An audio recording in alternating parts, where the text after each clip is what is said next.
xalqımızın xilaskarı olan Ulu Öndərin 103-cü il dönümünə həsr olunmuş tədbirə gəlmişik ruh yüksəkliyi ilə. Arzu edərdik ki, Ulu Öndərimiz bu gün də sağ olardı. Onun davamçısı olan, uğurlu siyasətini davam etdirən ölkəmizin prezidenti cənab İlham Əliyev onun siyasəti davam etdirərək bugün düşmən tapdağı altında olan torpaqlarımızı geri qaytardı. Xalq da onun ətrafında sıx birləşərək köməklik göstərdi, necə lazımdır, torpaqlarımız geri qaytarıldı. Bugün biz çox mühüm bir tədbirə yığışmışıq.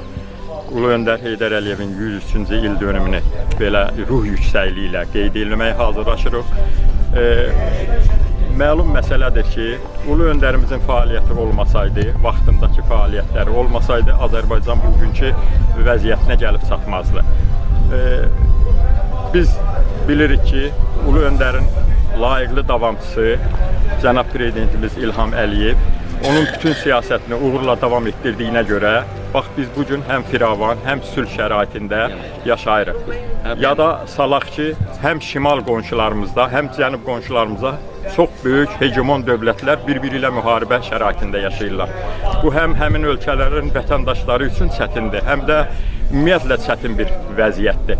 Amma cənab prezidentimizin həmin o Ulu Öndərin siyasətini uğurla davam etdirdiyinə görə biz bu müharibələrin mənfi təsirini öz ölkəmizdə hiss eləyə bilmirik. Yəni o mənada fəxr eləyirik. Deməli, rəhbərliyimiz çox uğurlu əllərdədir. Biz də vətəndaş kimi çalışmalıyıq ki, bundan sonra da ölkəmizin inkişafı naminə hərə öz əlindən gələni çalışsın, yerinə yetirsin. Dövlətimiz daha sürətlə inkişafına geçsin. Ulu Öndərimiz, Allah ona rəhmət eləsin, Azərbaycanın xilaskarı, Azərbaycanın dirçəlişinə təməl qoymuş bir insan. İndi də onun hal-hazırda oğlu cənab İlham Əliyev Azərbaycana çox güclü nailiyyətlər yaratdığına görə, Qarabağı işğaldan azad etdiyinə görə ona uzun ömür, can sağlığı arzulayırıq. Bunun haqqında biz mənalı demək olar ki, Azərbaycanımızın qurucusudur. Yəni, müasir Azərbaycanımızın qurucusudur. Bunu da bütün hamı kimi, bütün xalq kimi mən elə qəbul edirəm. Və sizə də təşəkkür edirəm, Nohal müəllim ki, siz də mütəmadi belə tədbirlər keçirdirsiniz. Təşəkkür edirəm. Belə tədbirlər keçirdirsiniz, bu bizi çox sevindirir. Mən onun haqqında o vaxtı qəşəng bir şeirdə yazmışdım. İndi ondan iki kuplet deyəcəm. Ulu Öndərimizin sağlığında yazmışdım ki, Oğuzludur soyadı, bir zülmətin ayıdır, Atatürk'ün tayıdır bizim Heydər babamız. Uşaqların dilinə yazmışdım. Daima ucalacaq, yaddaşlarda qalacaq, əbədi yaşayacaq bizim Heydər babamız. Biz onu Ümumiyyətlə qəlbində yaşayır. Qəlbimizi əbədi yaşayacaq, bizim Ulu Öndərimiz olaraq daima qəlbimizdə yaşayacaq. O demək istəyirəm ki, bugünkü günü bizim bu sabitliyimizin bərpasında Ulu Öndərimizin əməyi böyükdür. Ulu Öndərimiz olmasaydı, onu da deyim ki, Azərbaycan xalqı məhv olmuşdu, paramparça olmuşdu. Ölkəmiz dağılmışdı. Bəli, ölkə parçalanmışdı, qara qüvvələrin əlində sürünürdü, ora-bura. Heç bilinmirdi ki, bizim aqibətimiz necə olacaq. Biz Heydər Əliyev haqqında çox oxumuşuq. Heydər Əliyev adını tarixə qızıl hərflərlə yazmışdır. Biz onu çox sevirik. Bugün də toplaşmışıq, Heydər Əliyevin 103 illiyini qeyd edirik. Heydər Əliyev bir vaxtlar demişdi, Şuşasız Qarabağ, Qarabağsız ümumiyyətlə Azərbaycan yoxdur. Bugün də Ali Baş Komandanımız güclü sücayətlə, güclü cəsarətlə Qarabağı işğaldan azad elədi. Allah şəhidlərimizə də rəhmət eləsin. Biz gənclərin yolu Yeni Azərbaycan Partiyası yoludur. Biz gənclərin yolu Heydər Əliyev yoludur. Allah Heydər Əliyevə rəhmət eləsin, ruhu şad olsun. İndən belə də biz yolumuzu Heydər Əliyevin yolu olaraq seçmişik. Onun yoluna da gedirik. Allah rəhmət eləsin. Azərbaycanı həmişə bütün respublikalardan fərqləndirib Ulu Öndər. Bəli. Azərbaycan böyük addımlarla irəliləyir. Onda da Ulu Öndərin Azərbaycana Büyük Köpeler hamd ola olmuş. bize yaradan Allah. Onda da büyük zahmet olup. Sonraki bu hal-hazırdaki Sovet İttifakı dağıldı. Ulu Önder gelmeseydi Azerbaycan'ı parçalamıştılar. Allah ona rahmet eylesin. O gelenden sonra Azerbaycan'da büyük yenilikler oldu. O neft zaten mükavlelerin hamısı bunun eliyle oldu. Allah tarafı Azerbaycan'a çok şükür. Şimdi onun devamcısı da ki şükür Allah her şeyden razı yok. Məktəbimiz, yolumuz, işığımız, qazımız bunların hamısı Ərazi bütövlüyümüz. indi əgərlər biz bunu görmürüksə demək biz necə deyim, demək biz körük. Bəli. Qardaş, biz o yaxşılığı itirməməlisən. Qəlbində yaşayır mı? Bəli, vallahi və billahi elədi. Allah ona rəhmət eləsin. Allah onun balasından elə necə ki hal-hazırdakı Azərbaycanda çalışır. Allah Teala o həmişə işin avan eləsin, başını üzə eləsin. Çox Biz sağ olun, ondan razıyıq, təşəkkür edirəm çox razıyıq. Kərbəlayı. Bu mənim qəlb sözündür, mən yəni gördüyümü deyirəm. Bura tek bunların bizim değil, aynı zamanda dünya Azerbaycanlıların en perel günüdür. Çünkü müstakil Azerbaycan'ın Respublika kimi formalaşmasında, dünya inkişaf eləmiş dünya ülkeler içerisinde tanınmasında Ulu Önderimizin büyük rolü var, büyük hizmeti var. İster ordu kuruculuk işlerinde, ister medeniyetimizin, ister təhsilimizin inkişafında Ulu Önderimiz əvvəlsiz xidmətlər göstərib. Bugünkü gündə bizim üçün sevindirici, fərəhlendirici aldı. Hamımız bir nəfər kimi Ulu Önderin jubileyində iştirak eləməyə gəlmişik. Ben özüm döyüşçü olmuşam Ulu Önderimizin devrində. Şəxsən o insan olmasaydı Azərbaycan parçalanacaqdı. O bizim xilaskarımız idi.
Xoş gördük, hörmətli qonaqlar, əziz tədbir iştirakçıları və şəhid ailələri.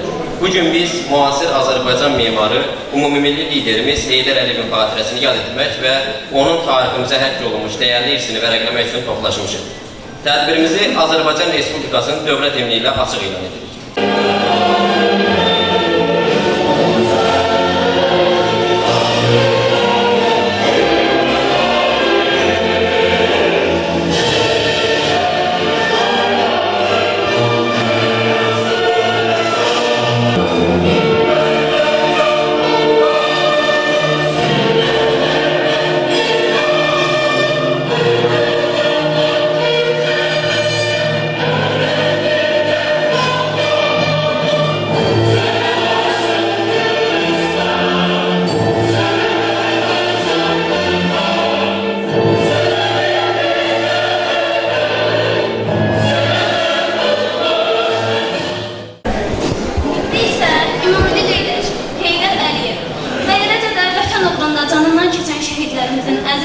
nümayəndəsini bir dəqiqəlik sükutla yad edir.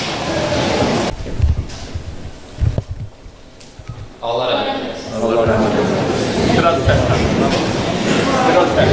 O elə bir şəxsiyyətdir ki, onun adı Azərbaycan hər bir daşında, hər qrupunda və azad nəfəsində yaşayır. Bu sözlər hər birimizin qəlbində milli qürur rəmzi kimi döyünür. İndi isə dəyərli fikirlərini söyləmək üçün Saatlı rayon İcra Hakimiyyətinin müavini Mehriban xanımı bilirik.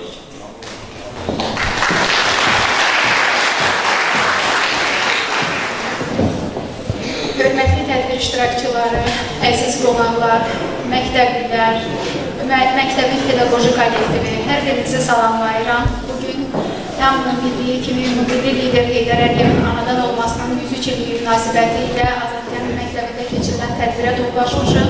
İlk öncə tədbirin təşkilatçılarına öz təşəkkürümüzü bildiririk ki, belə mötəbər şəxsə mötəbər tədbir təşkil edirlər. Çox sağ olun, minnətdarıq.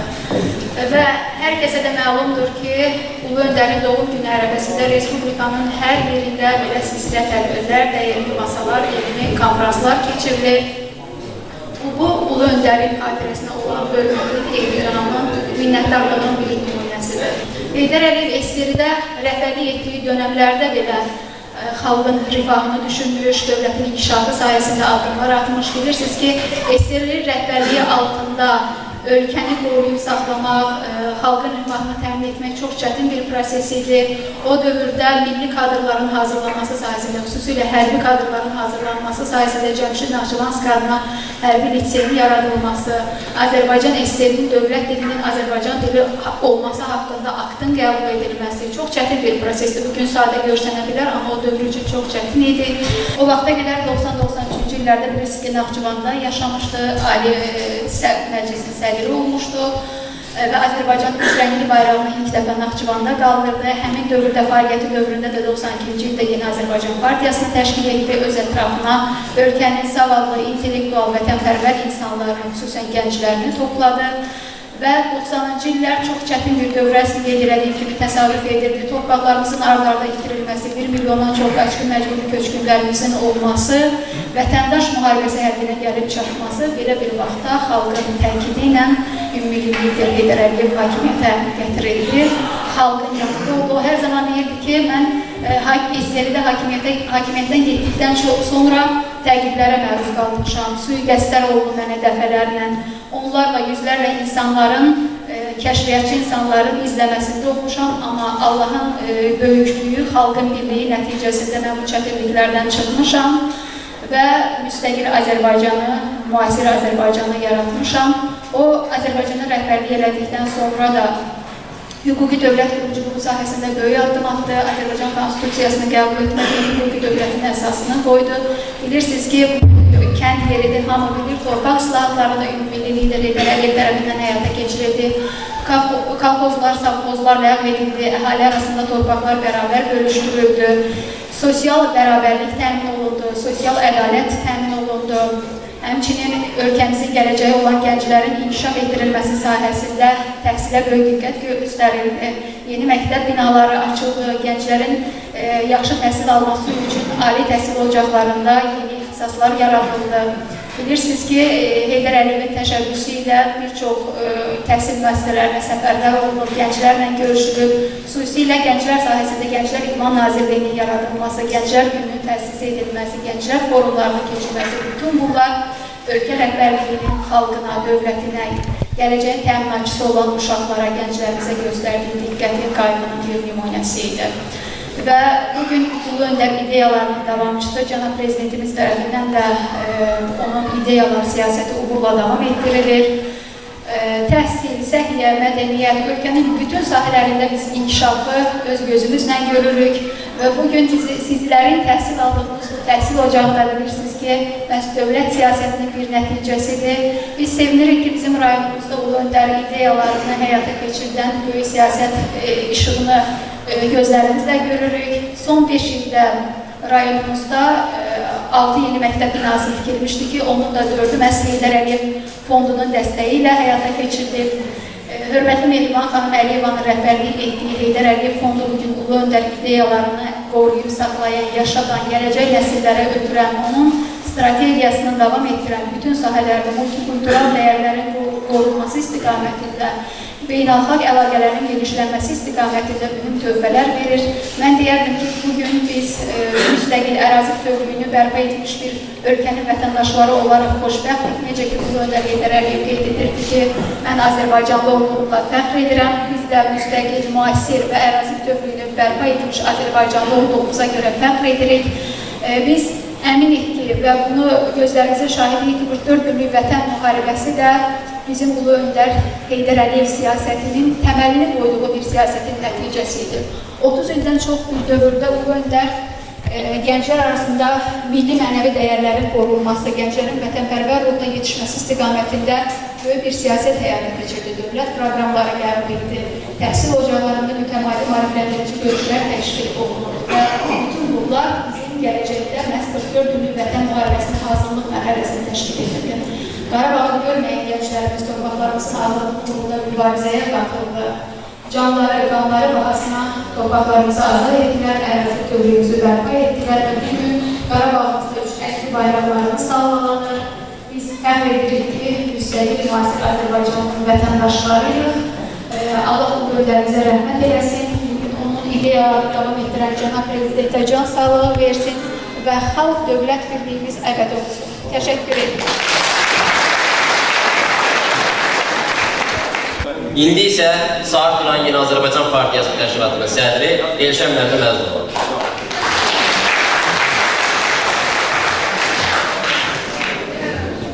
Hörmətli tədbir iştirakçıları, hörmətli qonaqlar, hörmətli müəllimlər, ziyalılar, əziz Azad Gəncə sakinləri, mən də hər birinizi salamlayıram. Bu Öndər Heydər Əliyevin azad olmasının 100-cü il münasibətilə sizlə tədbirlər. Bununla əlaqədar rayonumuzda da bilik yarışı, idman yarışı, konferanslar, iclaslar, sərgilər təşkil olunur, yüksək səviyyədə təşkil olunur. Azərbaycan xalqının milli lideri Ulu Öndər Heydər Əliyev ömrünü Azərbaycan xalqına, Azərbaycan dövlətinə həsr etmiş. O hər zaman milliliyə, milli kimliyimizə üstünlük verirdi. Milli mənəvi dəyərlərimizin, milli adət-ənənələrimizin yaşadılması sahəsində mühüm işlər görür. O hər zaman Azərbaycan xalqının milli maraqlarını hər şeydən üstün tuturdu. Hələ 1969-cu ildə Azərbaycana rəhbərlik etdiyi dövrdə də milli kadrların yetişdirilməsində savadlı, bilikli, peşəkar ixtisasdan olan insanların önə çəkilməsində hər zaman Ulu Öndər Heydər Əliyev fədakarcasına işlər görmüşdür. Bugünkü uğurlarımızın da mərkəzində milli ruh dayanır.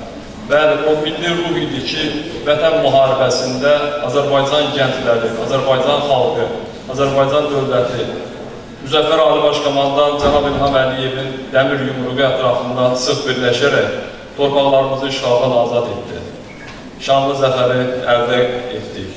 Bu zəfəri əldə etməkdə başda Müzəffər Ali Başkomandan olmaqla şəhidlərimizin, qazilərimizin, xalqımızın, ordumuzun sayəsində bu işlər həyata keçirildi. Allah şəhidlərimizə rəhmət eləsin, qazilərimizə can sağlığı versin. Bugün də Ulu Öndər Heydər Əliyevin ideyaları həyata keçirilir. Bugün Azərbaycan, Ulu Öndər Heydər Əliyevin görmək istədiyi Azərbaycandır. Bugün Azərbaycan xalqının ümumi lideri Heydər Əliyevin siyasi irsini layiqli davam etdirən Cənab Prezident İlham Əliyev tərəfindən nəinki ölkəmiz regionda, hətta dünyada söz sahibindən çevrilir. Azərbaycan günü-gündən inkişaf edir. Azərbaycanda beynəlxalq tədbirlər keçirilir. Bu günlərdə Azad kənddə hüzurla gözəl tədbir keçirildi. Bu tədbirin hazırlanmasında, keçirilməsində zəhməti olan, əziyyəti olan hər kəsə öz minnətdarlığımızı bildirir. Qədirbilən Azərbaycan xalqı Ulu Öndər Heydər Əliyevin xalqımıza, dövlətimizə göstərdiyi bu diqqətli, bu qayğını heç vaxt unutmur. Allah Ulu Öndər Heydər Əliyevə rəhmət eləsin, ruhu şad, məkanı cənnət olur. Allah xalqımızı, ordumuzu, dövlətimizi, millətimizi Müzəffər Ali Başkomandan Cənab İlham Əliyev olsun. Diqqətlə görmək.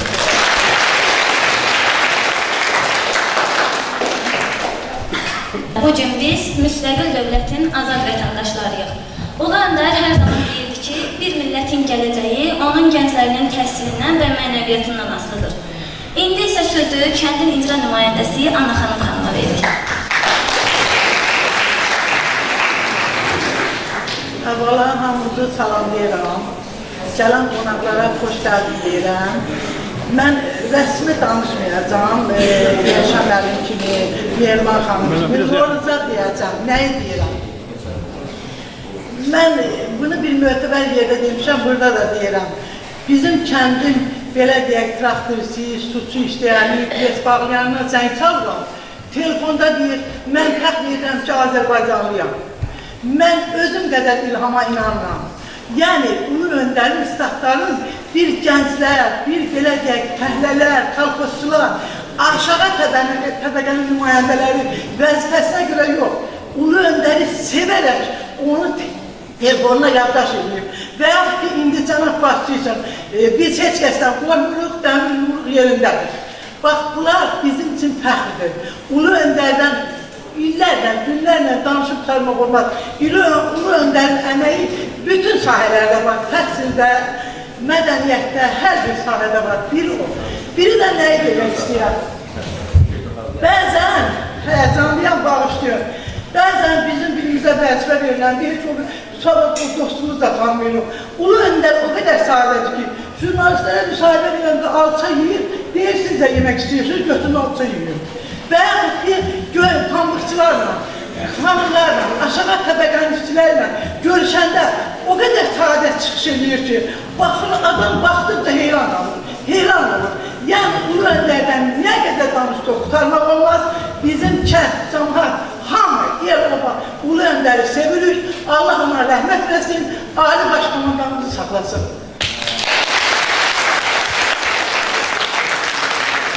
İndi isə söz verilir kəndin ağsaqqalı, Asfermi TV-nin rəhbəri Nohal Məlim Kərimova.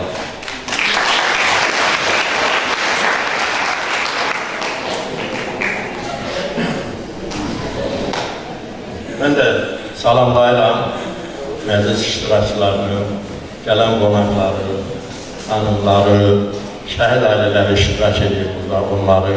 Ümumiyyətlə, bu zalda əyləşənlərin hamısı bir sözlə Ulu Öndər Heydər Əliyev sevgisinə yorulur.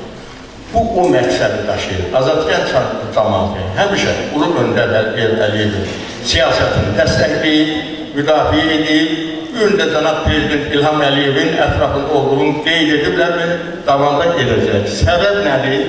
Səbəb odur ki, ölkəmiz doğrudan da Azərbaycançılıq siyasətindən çıxırdı, parçalanırdı. Məhv olan bir vaxtda Ulu Öndər bu xalqa sahib durub, Ulu Öndər bu xalqın ağırlıqlarını öz çiyinə götürüb, Azərbaycanımızı bu böyük təcrübəsindən, uca iradəsindən, güclü iradəsindən istifadə edərək Azərbaycanımızı xilas etməyə nail olub. Və bu siyasət ardıcıllıqla, Təməl Ulu Öndər Əliyev tərəfindən qoyulan siyasət ardıcıllıqla davam etməkdədir və Ulu Öndər Heydər Əliyevin apardığı siyasətin təməl daşında qələbə zirvəsi dayanırdı. Bugün Ulu Öndər Heydər Əliyevin layiqli davamçısı cənab Prezident İlham Əliyev bu siyasəti mütəşəkkil şəkildə həyata keçirməsi bizim üçün ən böyük sevinç və fərəhlərimizə səbəb olub. Ona görə də hal-hazırda Azərbaycanımız ərazi bütövlüyünü təmin edib, bugünkü gündə ölkə başçısı dünya ölkələrinə mütəmadi olaraq xarici ölkələrlə səfərlər edir, səfərlərin nəticəsində Azərbaycanımıza, nəinki Azərbaycanımıza, Qafqazımıza sülh gətirməklə məşğul oldu. Yəni, hər bir Azərbaycanının davamlı şəkildə xilaskarı olsun, onun qorusu saxlasın və təminatlı həyat səviyyəsi versin. Bu istiqamətdə aparılan siyasətə biz də qoşuluruq, cənab Prezidentimizin yanındayıq, onun ətrafındayıq. Ona ünvanlayırıq ki, cənab Prezident, Azərbaycan cəmaatı sizi dəstəkləyir, ətrafınızdadır, o dəmir siyasəti yüksək səviyyədə qoruyur və qoruyacaqdır. Mən məndən qabaq çıxış edənlər, icra hakimiyyətində mavin və yaxud da ki, təhsil şöbəsi, Ana xanım səhəmədə olur, Elşad müəllim, yapın sədri, çıxış elədi əhatəni, yəni əvvələ sözüm yoxdur, amma bu dediklərimiz Heydər Əliyev siyasətinin təməli qələbə zirvəsində dayanması, mən video çarpısına baxmağı təklif edirəm.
xalqı kimi belə bir qəhrəman xalq Şuşa qalasını qoruya bilməyəydi.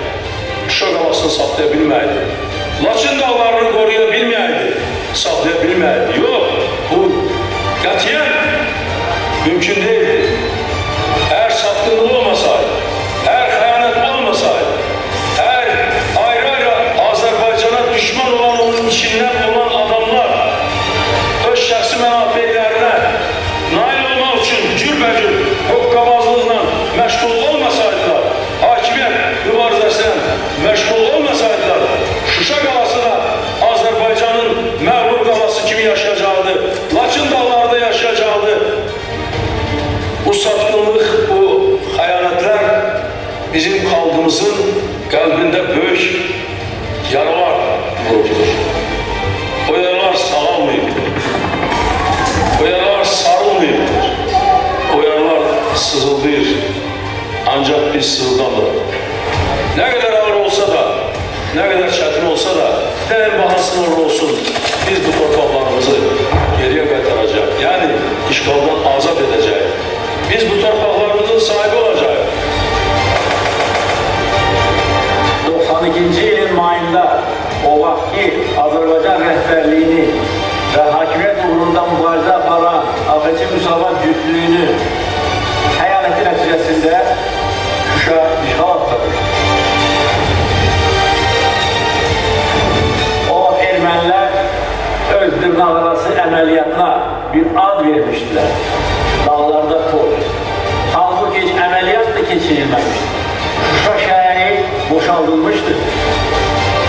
O vaxtki Müdafiə Naziri Hanski demişdi ki, Şuşa əldən geçsə başına güllə çakacaq, qorxaqcasına Şuşadan qaçmışdır. Ondan sonra ermənilər bu əməliyyat güya, əməliyyat haqqında əfsanələr uydurmuşlar. Dağlarda toy. İndi biz onlara elə toy tutmuşuz ki, onlar bu dərsi əbədi yadda saxlayacaq.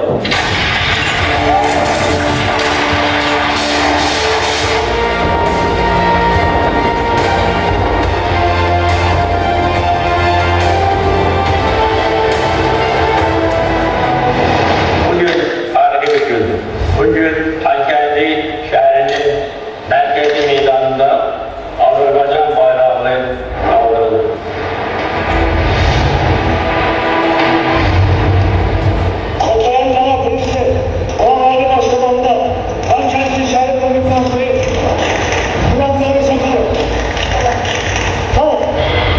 Azərbaycan xalqı mənə 20 gündən əvvəl böyük ehtimal göstərdi və bu illər ərzində mən hər zaman hiss edirəm, bu inan daha da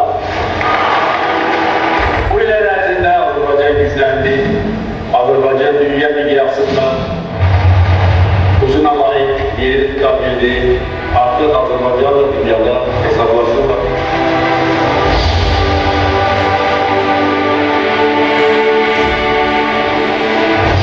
Güclü iqtisadiyyat yaradır və son 20 il ərzində bu istiqamətdə əldə edilmiş uğurlar göç qabalıdır.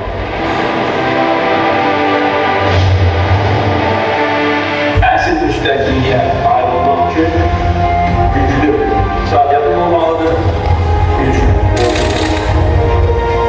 Elə bir güclü ordu yarattık.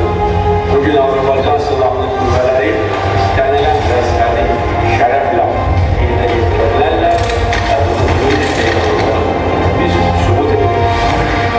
44 gün ərzində düşməni ekspliyasiyasına imza atmağa məcbur etdik.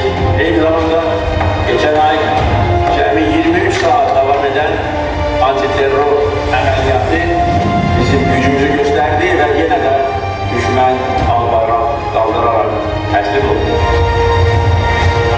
Bu qələbə bizim tariximizdə olur. Bizdən sonra gələn nəsillər əbədi bu qələbələ haqlı olaraq edəcək. Burada qaldırılır. Bayraq burada əbədi dalgalanacaq və biz burada əbədi yaşayacağız. Qarabağ biridir, Qarabağ Azərbaycan. İndi isə Rəvan Cəllabalının Xalqım Heydər deyəcək mahnısına qulaq asaq.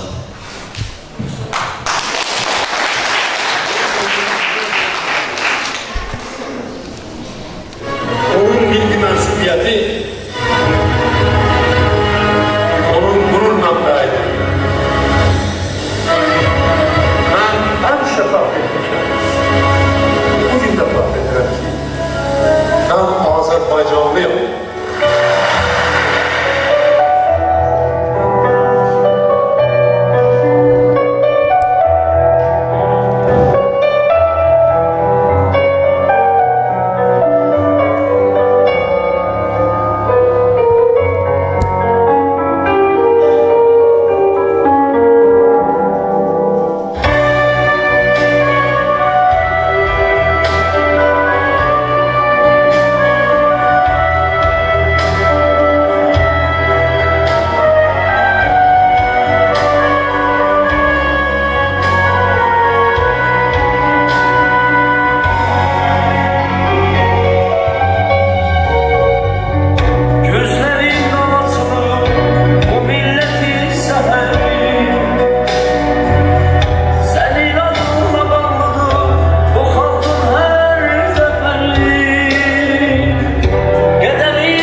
vəzifəsini bu cümlə ilə xilas edirdi. Mənim həyatımın məqsədi Azərbaycandır, Azərbaycan xalqıdır, Azərbaycan Respublikasıdır. Heydər Əliyev həm də böyük mənəviyyat adamı idi. Heydər Əliyev Azərbaycan dilinin saflığının qorunması və mədəniyyətimizin dünyada tanınması üçün misilsiz işlər görmüşdür.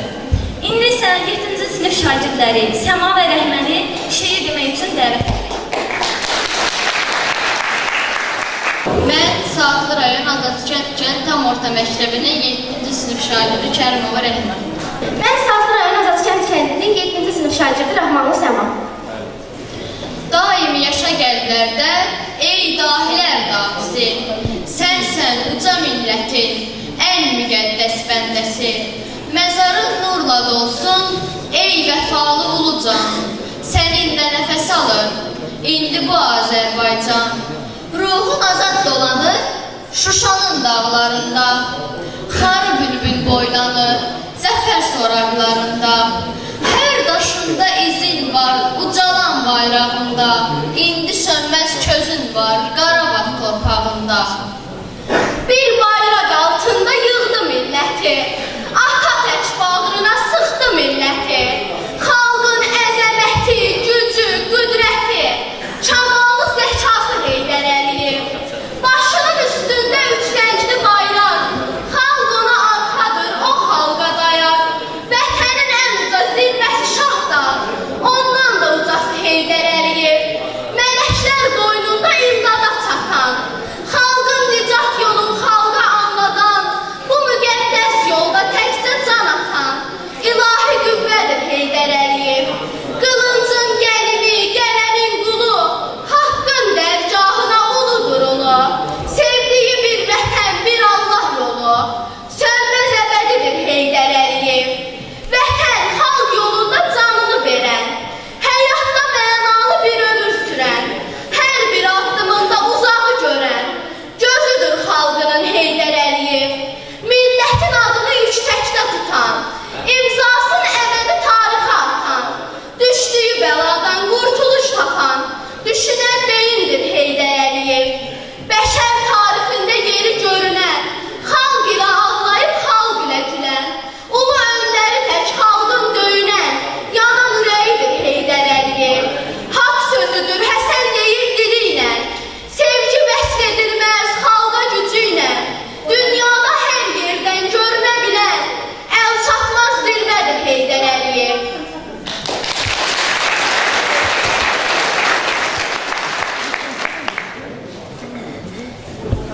İndi isə Azadə xanımın Azərbaycan mahnısını dinləyək. Buyurun.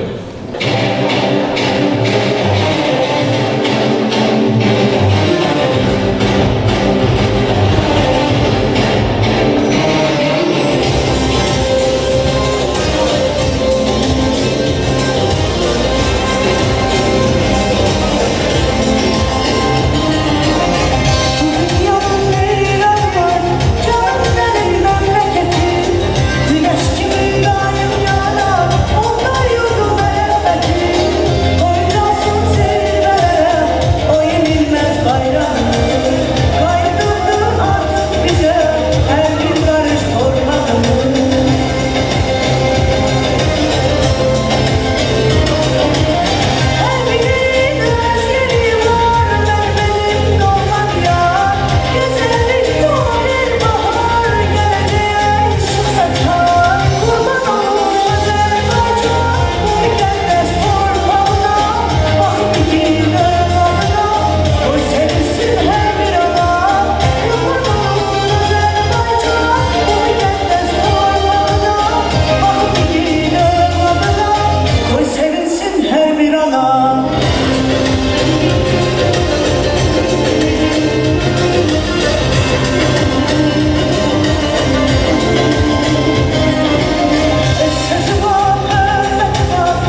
Bugün biz məktəblilər onun astığı yolla addımlayaraq elmin zirvələrini fəth etməyə çalışırıq. O dahi şəxsiyyət ömrünü xalqına bağışlamışdı. Onun hər bir kəlamı Azərbaycan gəncliyi üçün mayak rolunu oynayır. İndi isə Aliyə və Rüqiyyəni şeir deməsi üçün dəvət edirik.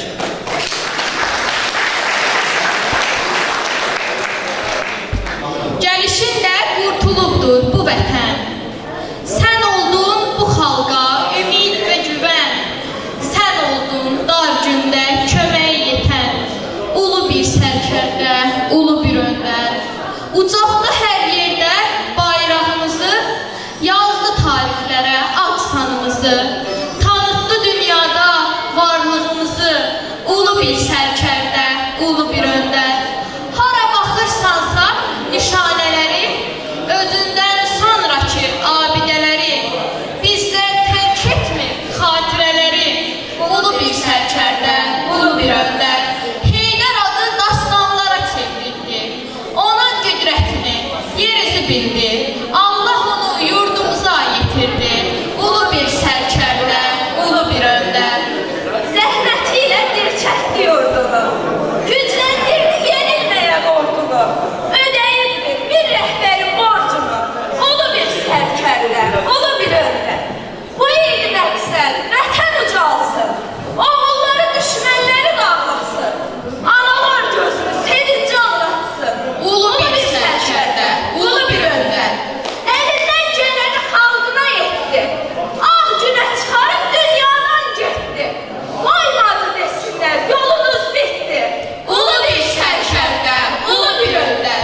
Özündən sonra bir davamçı qoydu, onun da bu yolu Heydər yoludur. Haqqa qovuşsa da xalqın düşünər, ulu bir sərkərdə, ulu bir öndər. İndi isə kəndimizin dəyərli sənətkarı Vüsal Kədərlinin prezidentin mahnısını oxuması üçün dəvət edirik. Nə yaxşı ki bizim kəndimiz var, nə yaxşı ki saatımız var, nə yaxşı ki Nohəl müəllim var. Allah bütün xalqımızı qorusun, Allah bütün dövlətimizi qorusun, Allah ulu öndərimizə rəhmət eləsin, layiqli davamçısı İlham Əliyev var eləsin. Mən də bir gözəl mahnı hazırlamışam. Bilirsiniz ki, mən ədəbiyyatı bildiyim üçün özüm yazıb, özüm bəstələyirəm. Allah sənətkarları var eləsin. Böyük sənətkarımız Bilal müəllimin qarşısında çıxış eləmək özü bir həqiqətən də elə bir böyük bir nailiyyətdir. Bir gözəl mahnı oxuyacaq inşallah. Cənab Prezidentin mahnısı. Təbii ki, Nohəl müəllimin istəyən onu oxuyacaq inşallah. Allah var eləsin. Bir kəndimizi almışdıyaq ki, belə bir həqiqətən də mən özüm mütəqqə başqa bir məktəbimiz var burada. İndi şükür Allaha, böyüyüm Allaha çox şükür. Hər zaman belə gözəl günlər olsun bəlim. Allah sizləri var eləsin. Kəndimizin ziyalı insanları, rayonumuzun dəyərli insanları var olsun ki, belə bir şərait yaradıblar. Allah sizləri qorusun. İnşallah bir gözəl mahnı oxuyaq bizdə. Bir daha bir olmaq var olsun. Biraz xod verər, səhəmət olsun.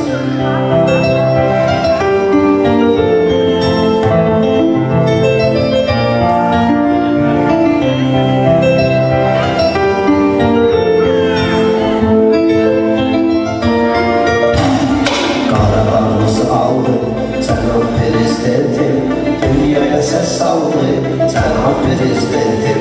Qarabağımızı aldı, cənab prezidentim, dünyaya səs saldı, cənab prezidentim, dünyaya səs saldı, cənab prezidentim.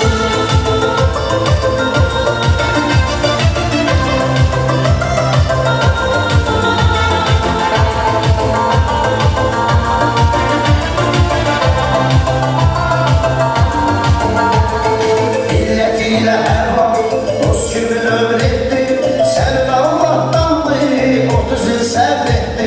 Milletiyle her vakit dost gibi öğretti, sen Allah'tandı, 30 yıl sabretti. Silahlı kuvvelere bir defa emretti, bölgelere saldı, Cenab Prezidentim.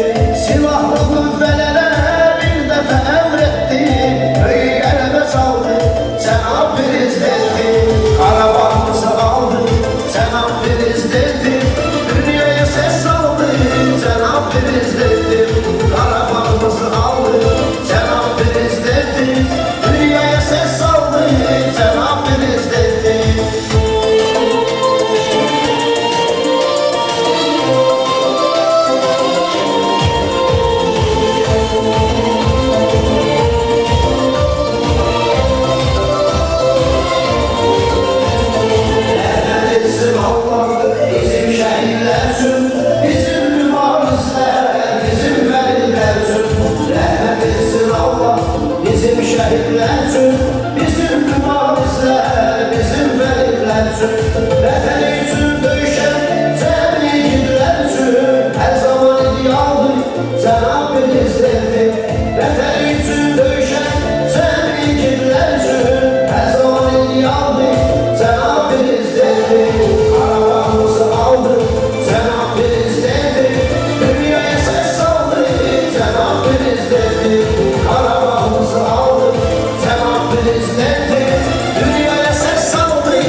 prezidentin, Qarabağımızı aldı, cənab prezidentin, dünyaya səs saldı, cənab prezidentin, Qarabağımızı aldı, cənab prezidentin, dünyaya səs saldı, cənab prezidentin.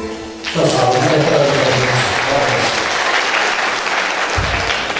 O cəmiyyətdə təmizliyin, düzgünlüyün tərəfdarı kimi çıxış edərək bildirirdi ki, ədalətsizliklə ədaləti bərpa etmək olmaz və əlavə edirdi.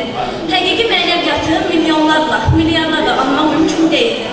Ulu Öndərin ən böyük arzusu Şuşanı azad görmək və Qarabağda üç rəngli bayrağımızı dalğalandırmaqdır. İndi isə şeir demək üçün məktəbimizin şagirdləri Aytəcəm və Məryəmi dəvət edirik.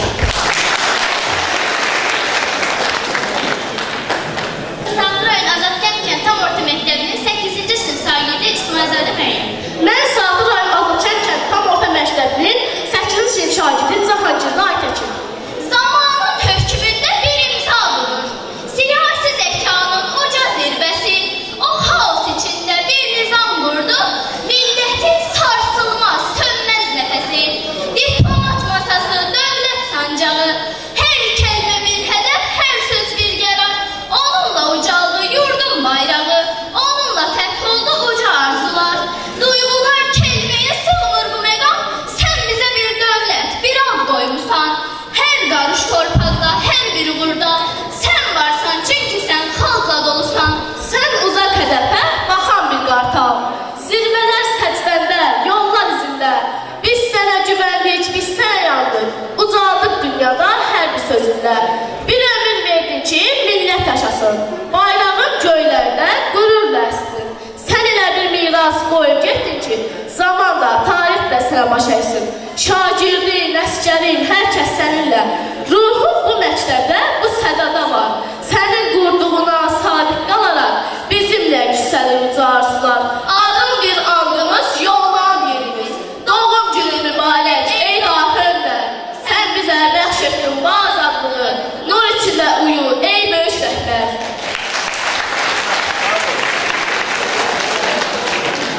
İndi isə Səhər Qasımovun şeirinin çıxışını dinləyək. Buyurun.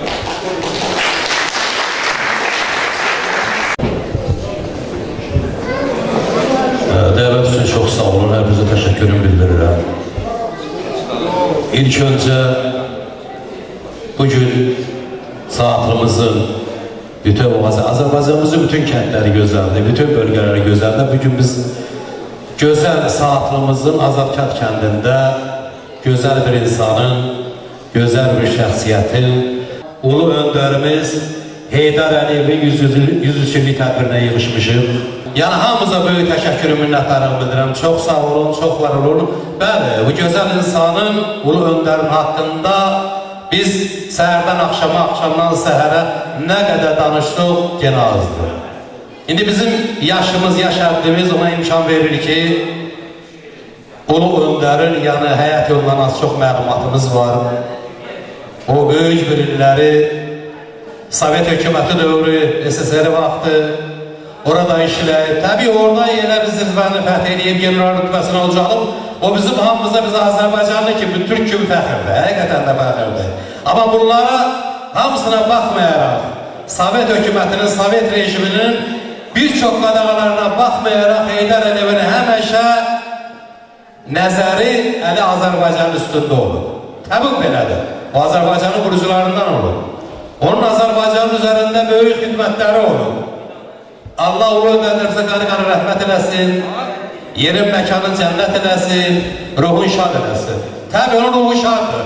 Çünki onun yolunu davam etdirən Heydər Əliyev məktəbinin məzunu, Heydər Əliyev siyasi kursunun davamçısı, layiqli davamçısı, ordumuzun ali baş komandanı, prezidentimiz İlham Əliyev cənabları bugün Azərbaycanın başındadır, rəhbərlik edir, dövləti, milləti gözünün bəbəyi kimi qoruyur.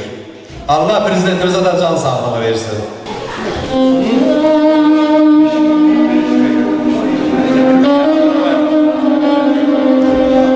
Deyir öz yurdumun, öz xalqımın, öz elimin, obamın,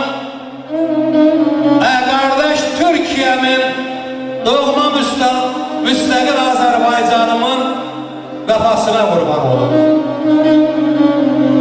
Deyir, yollar uzaq, yollar çətin, zirvələrdə dayan mətin, vətən adlı məhəbbətin cəfasına qurban olun.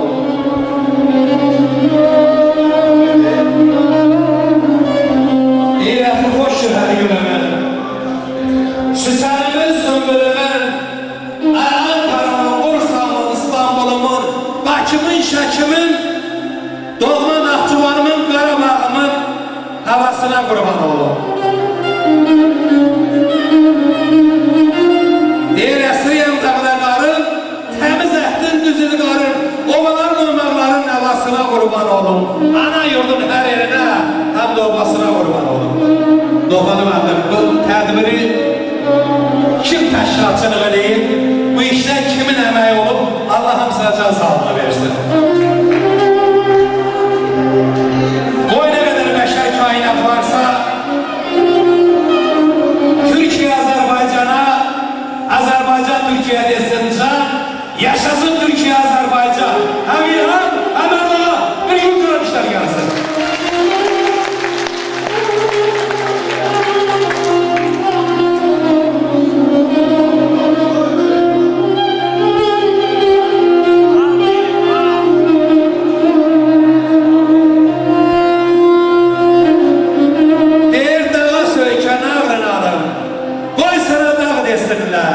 El yolunda bir ağacek, kişi saldı mal desinler.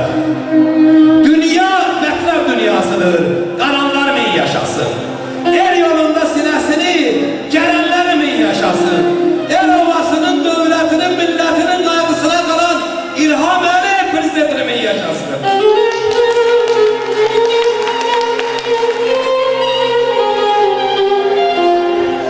Yani biz uzun illərdir Türk kardeşlerimizle yine bir aile olarak, bir dost gibi, kardeş gibi yaşayırıq. Bütün o əlaqələrimiz hamısı sıkıdır. Allah daha da bizim mehriban eləsin. Hem de müəllim, yer görən gözüm, vuran dolum, zər yatağım, axçam pulum, azadlığım, nicat yolum, hem mezarım, hem baştaşım, Türk kardeşim. Elim babam oymağımsan, beçabalım daymağımsan, kainatı duymağımsan, istiyayım, qardeşim, Türk kardeşim.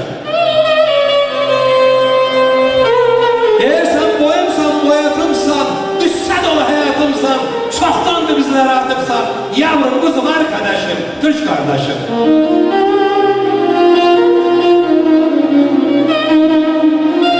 Ağın ağı öz dağımdır, sinəmdəki söz dağımdı, çəkilən dağ öz dağımdı. Görmür nələr çəkdi başım, Türk kardeşim, Azərbaycan kardeşim. Allah bu kardeşliği, dostluğu bir millət olarak bu iki dövlətə çox görməsin. Daima can deyib, can eşidək. Allah hamızdan razı olsun, Allah sizləri var eləsin. Təbii ki, işlər var, belə səhərə kimi desəm, yəni bu iki dövlətin, iki liderin, bu gözəl insanları cənabına gene azı doymaq olmaz. Deyir, dağlar kimi əzəmətli olanlardan xoşum gəlir. Dar günündə əhvalımı soranlardan xoşum gəlir. Deyir, aşıqıyam ala gözün, vurğunuyam kəsə sözün, musiqini həzin çalanlardan xoşum gəlir. Şair şeir yazır hər an, dindirənə söyləyir can. Mənim də İlham kimi, Erdoğan kimi prezidentlərdən xoşum gəlir. Allah hər iki prezidentimizi doğrusun, Allah dövlətimizi, millətimizi doğrusun.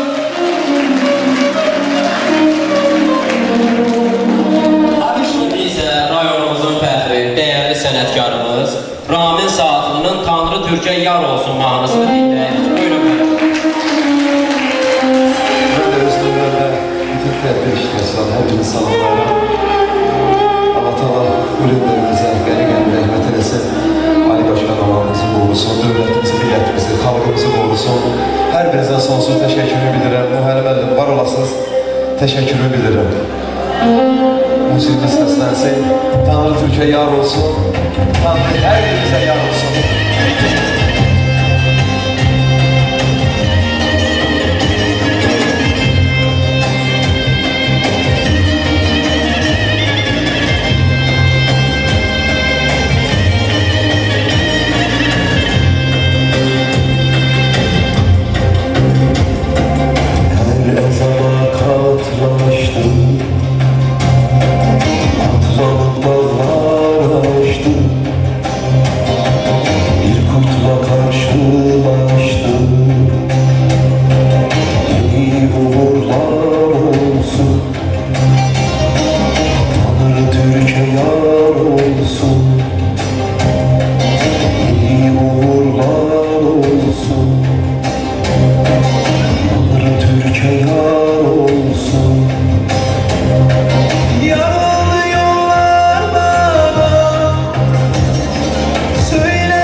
durağım Aldım bilge kadarım Gördüm Fatih Sultanım Dedi uğurlar olsun Tanrı Türkiye yar olsun Dedi uğurlar olsun Tanrı Türkiye yar olsun Yanıldı yollar bana Söyledi diller bana Turan iller var olsun Düşmanları kahrolsun Turan iller var olsun Düşmanları kahrolsun Tanrı Türkiye yar olsun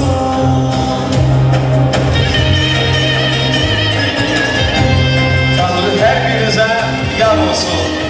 Alkışlar gelsin bu güzel günün inşallah. Sağ olasınız.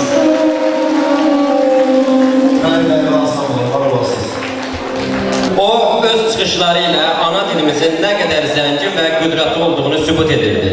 Onun incəsənət adamlarına, yazıçılara və musiqicilərə göstərdiyi qayğı hər bir sənətkarın yaddaşında silinməz izlər qoyub. İndi isə Fidan və Fatiməni şeir deməsi üçün dəvət edirik. Vətənin ən çətin, ən ağır günlərində xalqının arxasında durdu Heydər Əliyev. Müdrik siyasəti ilə xilas etdi ölkəni. Güclü bir Azərbaycan qurdu Heydər Əliyev. Vətəninə həsr etdi ömrünün hər anını. Bir şam kimi yandırdı bu yolda öz canını. O xalqını sevirdi, xalq da xilaskarını. Xalqının arxasında durdu Heydər Əliyev. Vətənin hər qarışı ona doğma diyardı. İllər idi qəlbində şah həsrəti vardı. Kaş ulu öndəriniz bu gün də sağ olardı. Zəfərin münəvrəsin qoydu Heydər Əliyev. Naxçıvanda doğulub 23 ayında, güllü bahar fəslinin ən işıqlı ayında. Anası İzzət xanım, atası Ərza, şükürlər oxudular. Onlara oğul verən Tanrıya, ilahiyə, bu bahra bu yaza. Ata ana ad qoyub, adına Heydər dedi. Bu həyatın balını dərdisi Heydər dedi. O boyatıb böyüdü, gündə bir dərə boyda. Ona layla çalanın xoş arzuları boyda. Hər ana, hər saatla, hər fəsillə böyüdü. Damar damar bərkidi, pillə pillə böyüdü.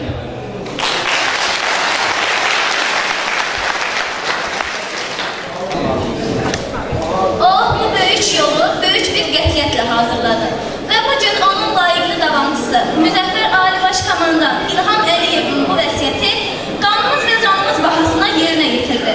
Bu gün ulu öndərin ruhu şaddır, çünki Qarabağ Azərbaycandır. İndi isə şeir deməsi üçün paşanı dəvət edirik. Vətənin dar günündə onun dadına çatdı, üçrəngli bayrağı zirvələrə uzatdı.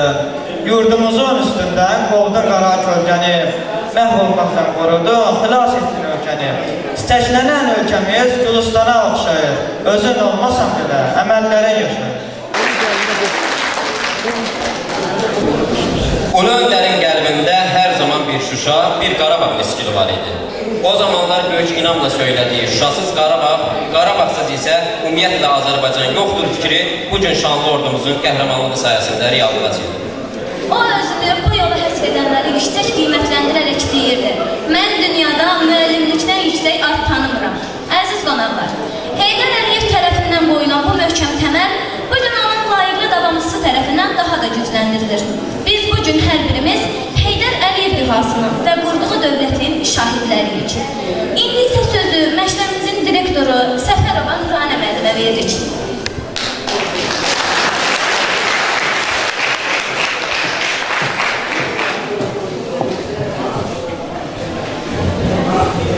İlk önce bugün dəvətimizi qəbul edib bizim məktəbdə bu gözəl, qürur verici gece özel günü bizimle birlikte gelen bütün qonaqlarımıza öz təşəkkürümüzü bildiririk və eləcə də tədbirin təşkilatçılığı dəstəyi olan hər kəsə də minnətdarlığımızı bildiririk.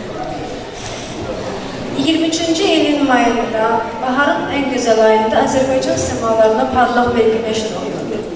Hansı ki o günəşin şölələri yarım əsrdən artıq bir müddətdir ki, Azərbaycan xalqını, Azərbaycan ölkəsini qaranlıqdan çəkib nurlu sabahlara gətirir. Bugün biz keçdiyimiz bu yol ulu öndər, dahi rəhbər Heydər Əliyevin yoludur. O parlaq günəş, o sönməz günəş Heydər Əliyevdir. Bugün o özü olmasa da onun layiqli davamçısı İlham Əliyev onun siyasətini layiqincə davam etdirir və hər birimiz bu addımları onunla birlikdə addımlayır. Bu yolu, bu Heydər yolunu biz birlikdə keçirik. Və biz müəllimlərin, pedaqoqların hər birimizin üzərinə düşən vəzifə Heydər Əliyev yolunun layiqli davamçıları olacaq yüzlərlə, minlərlə şagird getirməkdir. Və biz bu yolda qətiyyətlə, cəsarətlə öz fəaliyyətimizi davam etdirəcəyik. Bir daha hər birinizə təşəkkür edirik.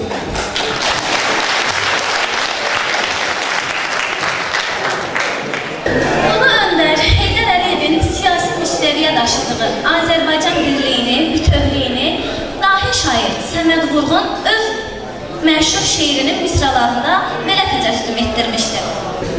El bilir ki, sən mənimsən, yurdum, yuvam, məskənimsən, anam doğma vətənimsən, ayrılar mı könül candan? Azərbaycan, Azərbaycan, mən bir uşaq, sən bir ana, odur ki, bağlıyam sana, hansı səmtə, hansı yana, hey uçsam da yuvam sənsən, elim, günüm, obam sənsən. İlahinin bəxş etdiyi nur olmuşsan bu millətə. Lazım olan bir məqamda sayılmışsan bu millətə. Bu milləti sevə-sevə vurulmuşsan bu millətə. Əsl eşqin məhəbbətin izahısan ulu öndər. Tarix yazan tarix olan şeir əskəri, nər əskəri. Düşmənli kabus kimi dönməz igid ər əskəri. Gecə gündüz ayıb soyub keşik çəkən hər əskəri. Öpüb sonra tuşladığı silahısan ulu öndər. Müzəffərdir dəmir yumruq, sahibidir əmanəti. Bütün dünya gördü onu, iradəsin, cəsarəti, çox uğurla davam edir uzaq görən siyasətin. Sən bu xalqı xoşansan, rifahısan ulu öndər. Anam deyib vətənini oxşayan hər vətəndaşı. Vətən dərdi, vətən yükü daşıyan hər vətəndaşı. Dünyanın dörd tərəfində yaşayan hər vətəndaşı. Dünəni sən, bugünü sən, sabahısan ulu öndər.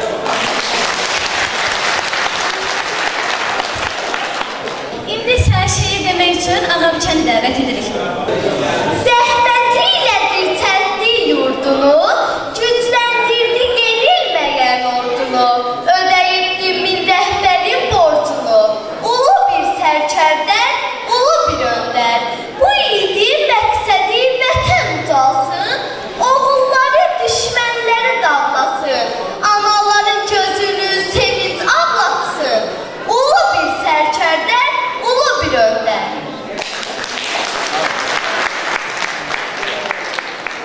Onun bizə miras qoyduğu ən böyük qürur mənbəyi elə onun öz sözləri ilə ifadə edərək tədbirimizi tamamlayırıq.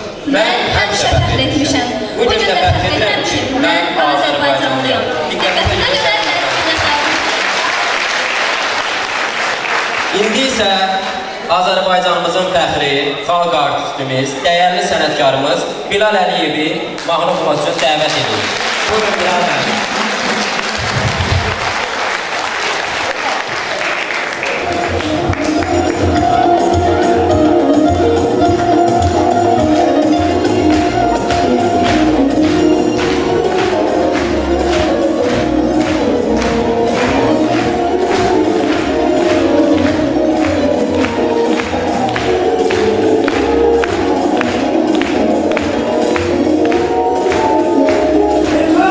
Azərbaycan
Mən Saatlıda çox dövlət tədbirlərində olmuşam. Ulu öndərimizin və onun ən layiqli davamçısı Azərbaycan Respublikasının prezidenti Ali Baş Komandanı Cənab İlham Əliyevin təbliğat, təşkilat kampaniyasında həmişə iştirak etmişəm. Mən dünyanın ən xoşbəxt insanlarından biriyəm ki, mən dünyanın ən ağıllı insanı, ən böyük siyasətçisi, ulu öndərimizin əlindən su içmişəm. Bu xoşbəxtlik mənə qismət olubdur. Necə qismət olub? Məni əvvəllər heç bir dövlət tədbirlərinə qoymazdılar. Və bir gün elə oldu ki, mən televiziyada bunu çox danışmışam. Günlərin bir günü bir böyük bir istirahət mərkəzində eşitdik ki, ulu öndərimizin oğlu İlham Heydəroğlu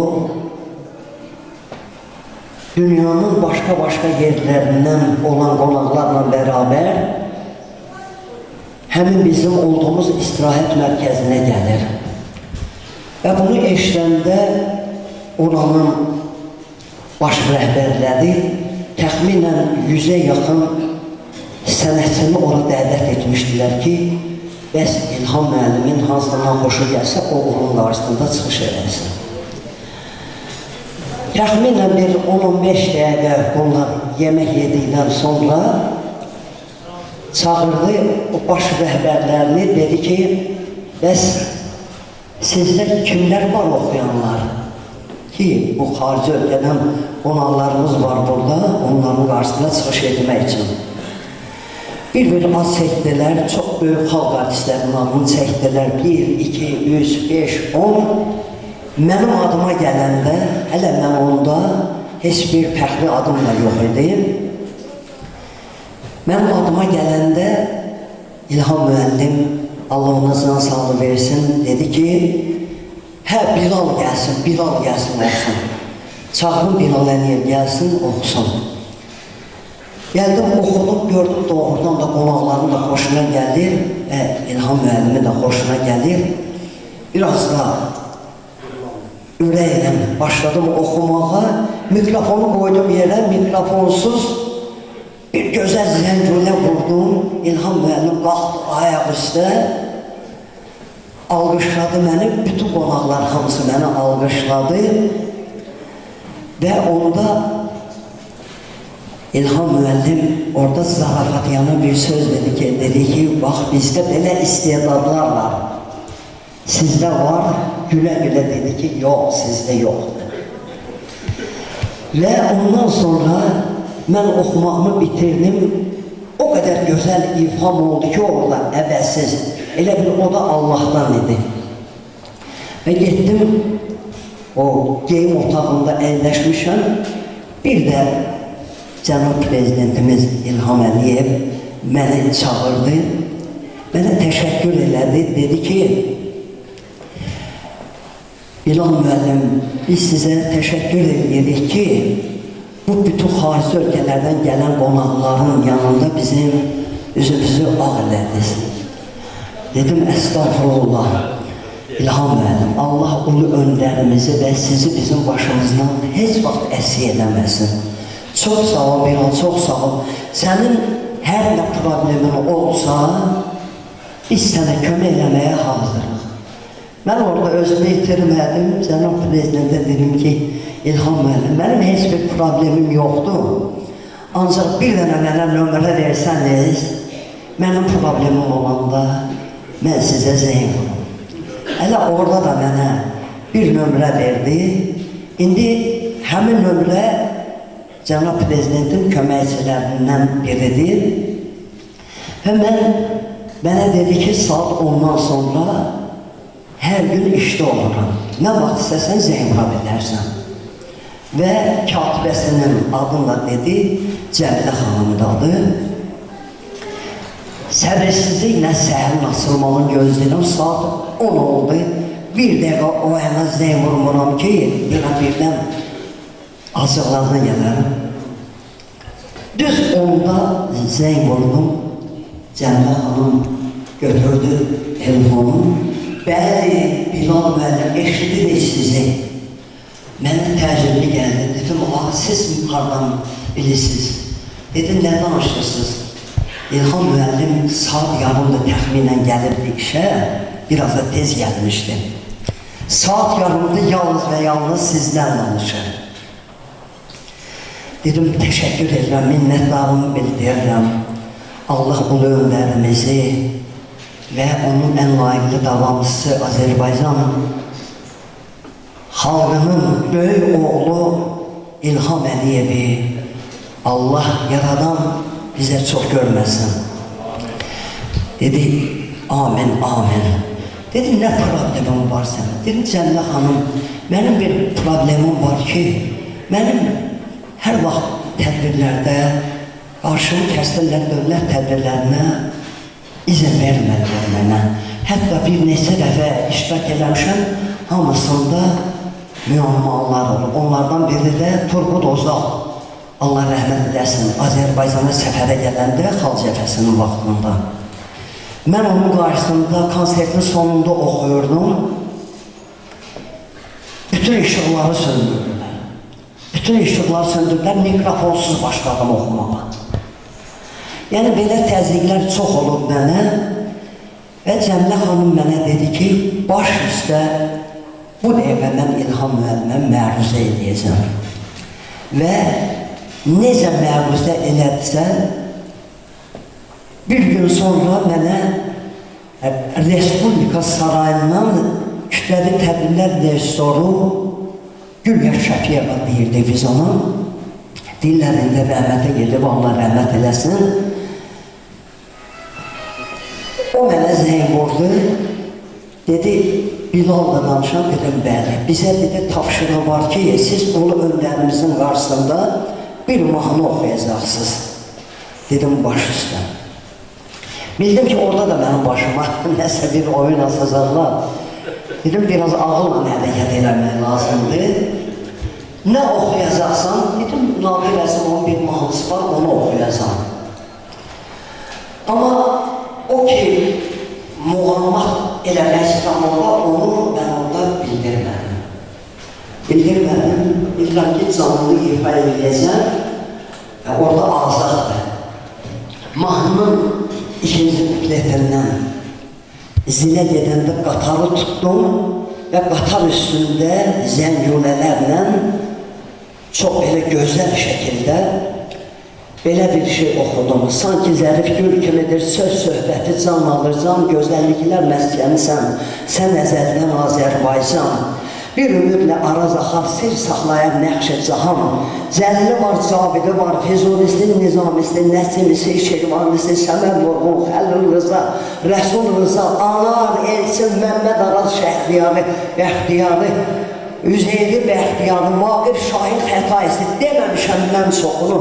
9 ilin torpağı var, bu torpağın, bu millətin Heydər Əliyev kimi atası var, yaşayacaq Azərbaycan. O zamanda olan 2200 adam hamısı ayaq üstələri almışları. Hamı ayağa qalxdı, ulu öndərimiz də ayağa qalxdı. İlham Əliyev də ayağa qalxdı. Mehriba xanım da hamısı ayağa qalxıb məni alqışladılar.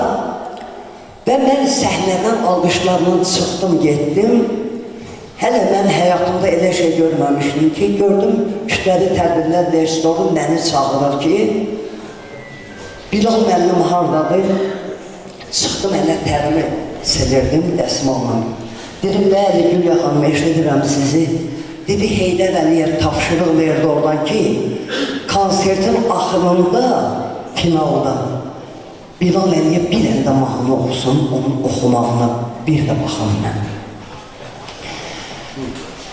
Konsertin axırına, o bizdə general repetisiya deyirlər o vaxtı, möhtəşəm bir məşqdən sonra da orada heç nə eləmək olmaz, çünki rehbərin qarşısında ifa edəcək mahnıları.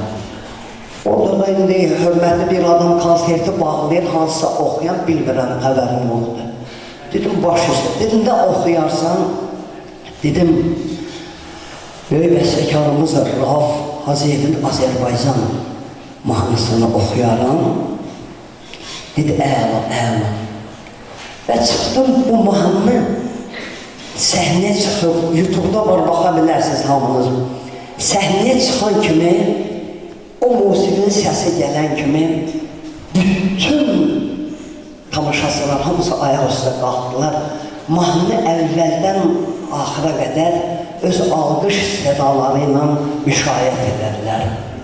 Və axırda da gəldi, Heydər Əliyev tapşırıq verdi, ulu öndərimiz, Allah ona rəhmət eləsin. Dedi, sənətçilər mənsin, gəlirəm onlara təşəkkür eləmək. Gəldi, hamı ilə görüşdü, mənə yaxınlaşanda qucaqladı, öpdü, dedi, oğlum, yaxşı oğlum. Dedim, əllərinizdən öpürəm, Allah sizi başınızdan əsi eləməsin. Dedi, sən hardan bildin ki, mən Rauf Hacıyevin Azərbaycan mahnısını bütün mahnılardan çox istəyirəm. Mən onda bildim ki, doğrudan da insana Allah kömək olanda kömək olur. Mən başqa mahnılarda ifa edə bilərdim orada. Ulu öndərimizin ən çox sevdiyim mahnını orada ifa elədim. Sizdə hansı mahnıdır? Yurdum yuvam məskənim sən Azərbaycan.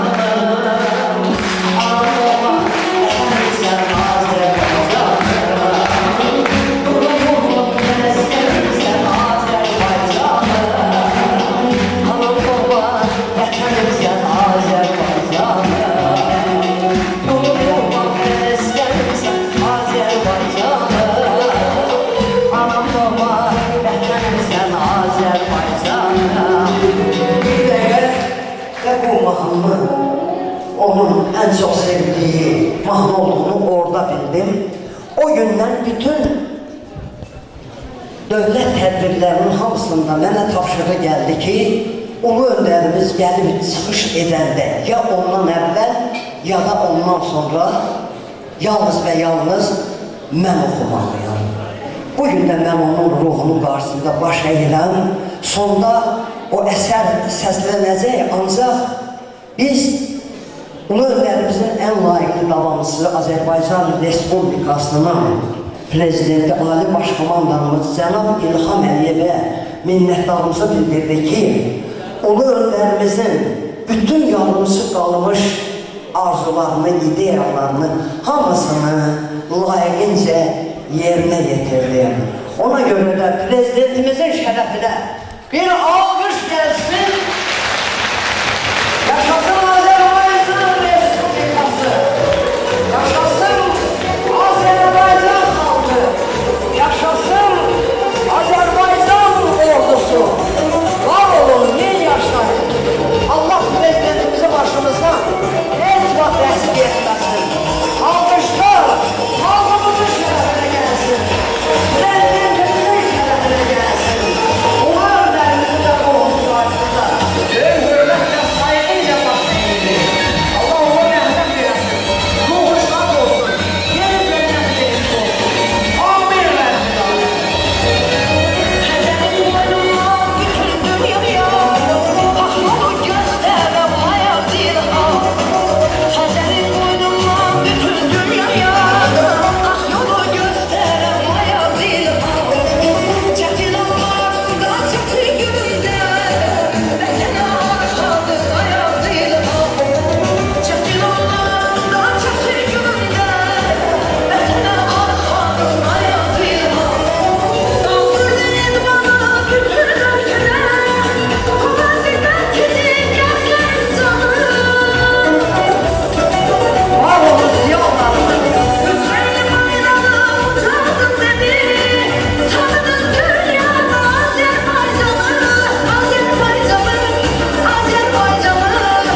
O bizim müqəddəs borcumuzdur ki, ulu öndərimizin bütün ideyalarını əbədi olaraq yaşatmalıyıq, nəsildən nəsilə ötürməliyik. Mən xalqıma güvənirəm, ona görə də dəmir yumruğu kimi hamınızı İlham Əliyevin ətrafında birliyə çağırıram.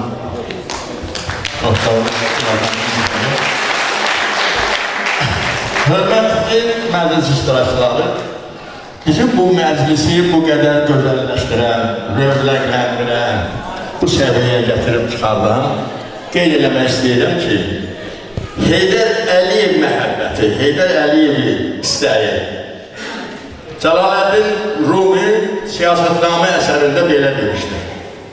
Demişdir, bizləri aqil bilən, aqilli və qədir bilən insanların qəlbində axtarın.